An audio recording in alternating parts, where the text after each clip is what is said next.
Assalamualaikum warahmatullahi wabarakatuh. Shalom, Om Swastiastu, Namo Buddhaya, salam kebajikan. Yang terhormat Bapak Profesor Haji Muhammad Tito Karnavian, Menteri Dalam Negeri Republik Indonesia, Ketua Komnas HAM Ibu Dr. Adnike Nova Sigiro, Wali Kota Bogor Bapak Dr. Haji Bima Arya Sugiarto, Forkompimda yang hadir, Ketua FKUB Kota Bogor Bapak Haji Hasbullah SEME, ulama dan tokoh agama Kota Bogor, tokoh-tokoh masyarakat, Majelis Jamaat GKI Pengadilan, Jamaat GKI Pengadilan di Kota Bogor, hadirin sekalian yang saya tidak sebut satu persatu, menggarisbawahi saja tadi yang sudah disebut oleh Bapak Wali Kota dan Bapak Menteri Dalam Negeri. Saya mengajak kita semua untuk tidak henti-hentinya bersyukur kehadirat Tuhan Yang Maha Kuasa atas limpahan rahmat, karunia, dan hidayahnya sehingga kita dapat hadir sekarang ini dalam peresmian Gereja GKI Pengadilan Pos Jemaat Bogor Barat dalam keadaan sehat walafiat. Pada kesempatan yang membahagiakan ini pula, perkenankan saya atas nama pribadi, keluarga, beserta seluruh jajaran pemerintah untuk mengucapkan selamat Hari Paskah. Semoga Paskah tahun ini membawa berkah bagi seluruh umat manusia, khususnya bagi bangsa dan negara Republik Indonesia, terlebih khusus lagi bagi seluruh jamaat gereja GKI Pengadilan Pos Jemaat Bogor Barat. Kiranya patut disyukuri bahwa selesainya dan diresmikannya Gereja GKI Pengadilan Pos Jemaat Bogor Barat merupakan kado Paskah yang istimewa untuk jemaat di sini. Penghargaan dan apresiasi kepada semua pihak saya sampaikan yang telah berjuang dan bekerja keras, bahkan bisa dibilang ekstra keras, sehingga bisa merampungkan dan menyelesaikan pembangunan gedung gereja yang representatif ini. Wali Kota Bogor, Pak Bima Arya beserta jajarannya yang tadi merasa sedih tapi sekaligus gembira dengan selesainya ini, sedih karena terlalu lama, gembira karena akhirnya selesai dengan baik. Juga masyarakat sekitar, warga jemaat dan panitia pembangunan telah memetik hasil dari kerja keras selama bertahun-tahun. Proses pembangunan gereja ini sangat berliku dan melalui jalan panjang. Saya masih ingat ketika pada tanggal 24 Januari tahun 2020, ketika saya baru saja 3 bulan menduduki jabatan sebagai Menko Polhukam, Bapak Bima Arya beserta jajarannya, ada Bu Camat dan panitia pembangunan gereja ini berkunjung ke kantor saya dan meminta dukungan. Pada saat itu juga Pak Wali Kota berjanji akan menyelesaikan pembangunan Gereja GKI Pengadilan yang dulu sangat terkenal dengan sebutkan Gaki Yasmin. Beliau mengatakan akan menyelesaikan sebelum masa jabatannya berakhir. Janji tersebut sudah dipenuhi, dan waktu itu saya memang mengatakan negara harus hadir dan apapun yang diperlukan bisa disampaikan kepada saya kalau ada hambatan di lapangan. Kebebasan beragama dan berkeyakinan serta menjalankan ibadah adalah hak konstitusional. Tadi sudah dikutip pasal 29 oleh Bapak Mendagri, di mana setiap warga negara dijamin dan dilindungi oleh negara. Peresmian Gereja GKI Pengadilan Pos Jemaat Bogor Barat ini merupakan bentuk nyata dari negara dalam hadir dan menjamin hak konstitusional warga negara, khususnya bagi warga negara yang beragama Kristen yang hari ini gerejanya diresmikan. Semua agama mengajarkan tentang keberagaman. Tidak ada satu agama pun yang mengajarkan diskriminasi dan permusuhan. Yang diajarkan adalah penghormatan dan penghargaan terhadap sesama tanpa melihat perbedaan agama, suku, ras, ataupun golongan. Kemudian dalam ajaran Kristen, keberagaman atau kepelbagaian bukan berarti keterpisahan, namun ia merupakan kepelbagaian dalam kesatuan. Kepelbagaian agama, budaya, etnis, dan bahasa dapat menjadi sarana untuk saling belajar dan memperkaya visi serta pengalaman hidup, sekaligus membangun kebersamaan. Di antara semua keberagaman ciptaan Tuhan, keberagaman agama, budaya, etnis, dan bahasa juga merupakan bagian dari ciptaan Tuhan yang baik. Dalam ajaran Islam, saya Islam banyak, ini yang hadir beberapa orang Islam, ingin saya sampaikan, dalam ajaran Islam secara jelas dinyatakan mereka yang bukan saudara dalam iman adalah saudara jua dalam kemanusiaan. Kita semua yang mempunyai latar belakang yang bermacam-macam dipersatukan oleh kemanusiaan, humanity.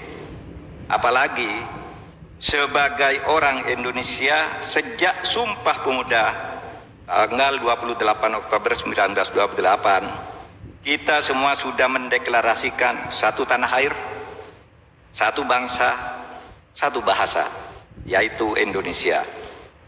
Bangsa dan negara Indonesia akan kokoh jika kita semua bersatu padu. Kita akan kuat menghadapi rongrongan yang mengancam persatuan dan kesatuan NKRI. Salah satu yang perlu terus ditingkatkan dan kuatkan adalah toleransi yang mengedepankan sikap saling menghormati antar sesama warga Indonesia sesuai dengan semangat konstitusi dan ajaran ketuhanan. Ajaran ketuhanan yang mendasari adalah bagaimana bertoleransi dan berakseптasi. Jadi bukan hanya toleransi tapi akseptasi terhadap pemeluk agama lain. Agama saya misalnya Islam dalam ajaran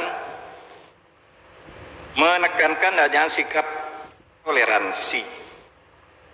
Tuhan saja toleran, masa kita sendiri sebagai makhluknya tidak toleran? Saudara, Tuhan itu toleran. Saya ini orang Islam belajar Al-Quran, yang hadir nih yang belajar Al-Quran. Coba perhatikan ketika Tuhan berfirman itu. Gini, kalau berfirman kepada orang yang sudah beriman, itu bunyinya itu ya ayyuhalladzina amanu taqullah, hai orang yang sudah beriman, bertakwalah kamu kepada Allah. Tapi terkadang ketika Allah berfirman kepada manusia, Anda bilang Allah, ya ayyuhalladzina amanu taqu rabbakum, ya ayyuhan nasu ittaqu rabbakum, hai manusia, bertakwalah kepada Tuhanmu, tidak berjaga kepada Allah. Karena Allah tahu manusia itu nyebut Tuhannya berbeda-beda. Kalau orang beriman itu nyebutnya pasti Allah kalau dalam Islam. Tapi kalau manusia beda-beda nyebut Tuhannya di mana-mana. Sehingga Allah mengatakan, ya ayyuhan nasu budu rabbakum. Manusia, sembahlah Tuhanmu. Tidak bukan sembahlah saya Allah. Karena pada akhirnya Allah itu sama saja, Tuhannya itu Tuhan kita semua. Sehingga kalau nyebutnya beda, Allah sebut sudah Tuhanmu saja disembah. Itu betapa toleran Allah itu terhadap dirinya sendiri aja, dia tidak egois. Sebab itu salah tuh orang Islam yang memaksa-maksakan harus menyembah Allah. Enggak, Allah sendiri bilang, ibudu rabbakum, sembahlah Tuhanmu. Tapi kalau kepada kita yang sama-sama Islam, Tuhan kata, Ittaqullah, bertakwa kepada Allah karena Tuhannya Allah. Ini sangat toleran, luar biasa. Sehingga Allah juga mengatakan di dalam agama kami itu, walau sya'allahu la'amana kulluhum man fil ardi jami'an. Kalau Allah Tuhan mau, semua manusia itu beriman ke Tuhan yang sama. Tetapi saya yang menciptakan kamu berbeda. Walakin liyabluwakum fima atakum. Saya ciptakan kamu berbeda untuk apa? Agar sama-sama berbuat baik di dalam perbedaan itu. Nah, itu di dalam agama Islam, sehingga harus dicamkan. Islam itu datang bukan untuk memaksa. Hanya lakum dinukum waliyatin. Saudara, saya ingin ngajak ke sejarah. Karena sekarang sedang ada peristiwa di Bait Al-Maqdis, di Masjidil Aqsa. Saudara, pada abad ke-16, pertengahan abad ke-7, umat Islam itu masuk ke Yerusalem, Baitul Maqdis, menaklukkan kota itu di bawah pimpinan Abu Ubaidah bin Jarrah. Wali kota Yerusalem waktu itu akan menyerahkan kunci ini, kunci kota ini, kunci gerbang ini hanya kepada Khalifah Umar di Madinah. Oleh sebab itu, tanda ketaklukan kami, akan kami serahkan kunci kota ini kepada Umar. Saudara, datang Umar, ketemu dengan wali kota, diserahkan kuncinya, lalu berembuklah duduk dengan orang sana di gereja Gumamah namanya. Ketika sedang waktu sholat, Umar datang. Umar bilang, saya mau sholat, ini waktunya saya sholat. Pendeta di situ bilang, sholat di situ aja. Enggak, kata Umar, enggak, saya sholat di luar. Saya sholat di luar. Ibnu Khaldun menulis, kenapa Umar itu sholat di luar? Karena Umar mengatakan begini, saya tidak mau sholat di dalam karena saya khawatir nanti sesudah saya pergi dari sini, gereja ini diambil oleh orang Islam. Karena Umar pernah sholat di sini. Kata Umar, biarkan, itu tempat sholat, jangan diganggu. Saya sholat di luar, dia sholat di emperan gereja itu. Karena apa? Umar memberi contoh bahwa jangan diganggu rumah ibadah orang lain. Kalau orang mendirikan, dirikan. Nah, disitulah kemudian orang sering kalau ke Baitul Maqdis itu ada Masjidil Aqsa yang sering jadi kunjungan, tapi ada juga Masjid Umar. Disitulah tempat dulu Umar sholat, karena tidak mau mengganggu gereja itu. Karena kan biasanya semangat emosi orang tuh, kalau itu dulu tempat sholat kita ambil gitu, kita rampas, kita apa? Enggak, Umar bilang enggak. Nah, kenapa saudara? Saya ingin menekankan bahwa Baitul Maqdis itu adalah kota suci tiga agama. Agama Yahudi, agama Nasrani, Kristen, dan agama Islam. Di mana letak kesuciannya? Bagi orang Nasrani di daerah situ adalah dipercaya sebagai tempat disalibnya Tuhan Yesus di Golgota. Ini kota suci. Bagi orang Islam memandang Kristen di situ, Bunda Maria, Siti Maryam, itu selalu semacam bertapa, selalu bersujud, merenung tentang Tuhannya di sebuah sudut yang sekarang disebut Masjidil Aqsa itu, tanpa keluar dari rumah, tak keluar kemanapun, sampai melahirkan putranya. Sehingga suatu saat kalau dalam Al-Quran disebut, Nabi Zakaria itu masuk, pamannya yang mengelola, yang mengasuh Maryam, yang kemudian disebut Bunda Maria, yang bagi orang Islam itu Maryam, sama aja orangnya. Suatu saat katanya Zakaria masuk, ulama dakhala alaiha Zakaria al-mihrab wajada indaha rizqa. Ketika Zakaria masuk ke mihrab anak Maria, Bunda Maria ini, yang sendirian, tidak pernah keluar, tidak pernah bertemu siapapun, tapi bisa punya anak. Tapi di situ banyak makanan-makanan yang mewah. Lalu Zakaria pamannya bertanya, "Anna laki hada, kamu dapat dari mana ini?" "Dari Tuhan, ada min indillah." Jadi sama memandangnya Islam terhadap Bunda Maria, agama Kristen, Nasrani, dan terhadap Maryam. Cara memandangnya sama. Ini ibu, seorang ibu yang suci, membersihkan diri, selalu bertafakur menghadap Tuhannya. Oleh sebab itu disebut ini kota sucinya orang Kristen. Bagi orang Yahudi, Baitul Maqdis itu adalah kota suci karena disitulah ada tembok ratapan, tembok barat. Nah, bagi orang Islam jelas, di situ Nabi Muhammad transit di situ ketika akan Isra dan Mi'raj. Sehingga Umar datang ke situ, jangan diganggu kota ini dengan intoleransi. Jangan diganggu dengan intoleransi. Sehingga kita harus menyesalkan misalnya kalau 2-3 hari ini ada berita antara Israel masuk ke masjid dengan semena-mena dan mengusir orang sedang sholat dan sebagainya.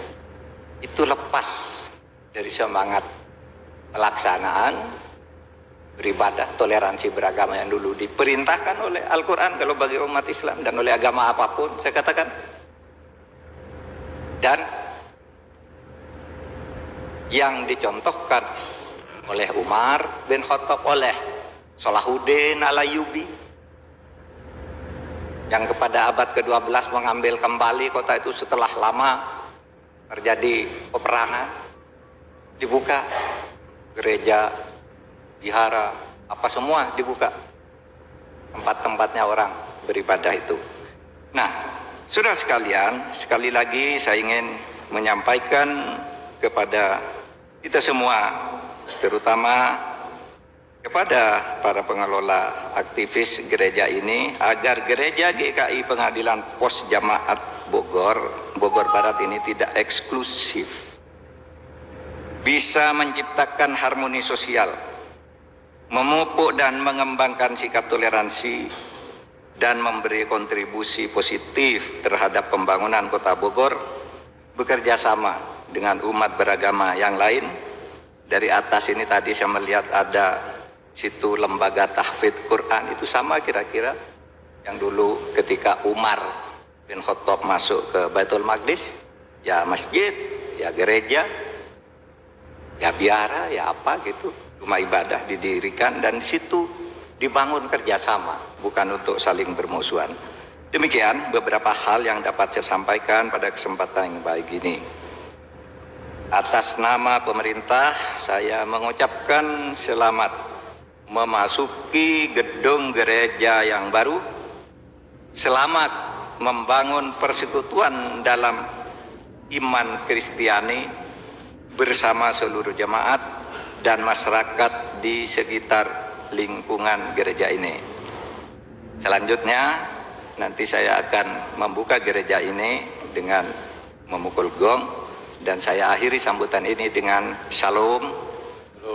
Assalamualaikum warahmatullahi wabarakatuh. Terima kasih. Selanjutnya pemukulan gong, memohon dengan hormat untuk pendampingan Bapak Menteri Dalam Negeri, Bapak Wali Kota, perwakilan BPMS Sinode GKI, dan Komnas HAM. Kami persilahkan untuk mendampingi Bapak Menko Polhukam di dalam pemukulan gong. Dan Ketua MUI. Terima kasih.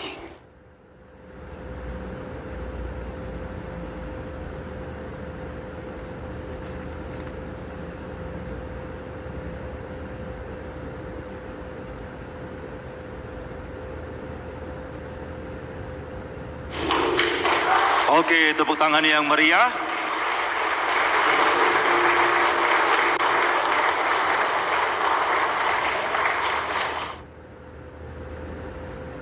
Terima kasih. Selanjutnya akan dilangsungkan penandatanganan prasasti. Kami persilakan kembali mengundang Bapak Menko Polhukam, Bapak Menteri Dalam Negeri, Bapak Wali Kota Bogor, yang akan didampingi oleh Sinode GKI dan juga Komnas HAM.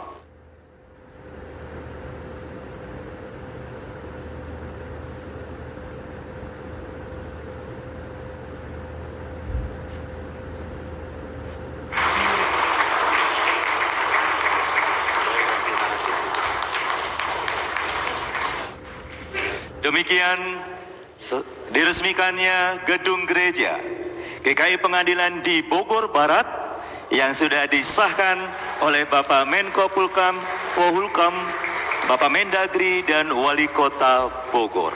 Disaksikan oleh Komnas HAM dan Sinode GKI.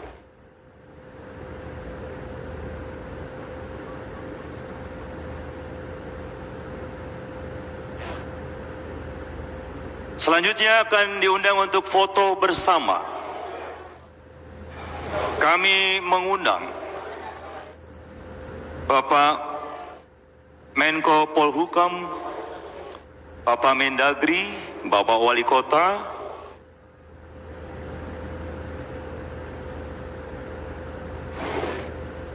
bersama dengan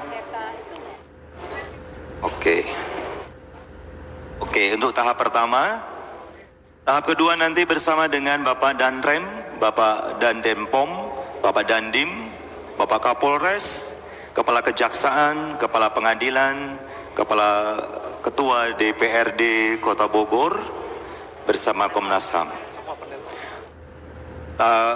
Tahap kedua nanti bersama juga para pendeta yang hadir pada kesempatan siang hari ini.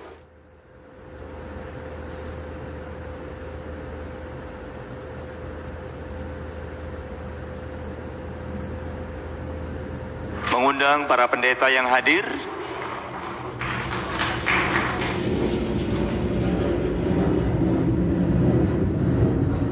Agak bergeser.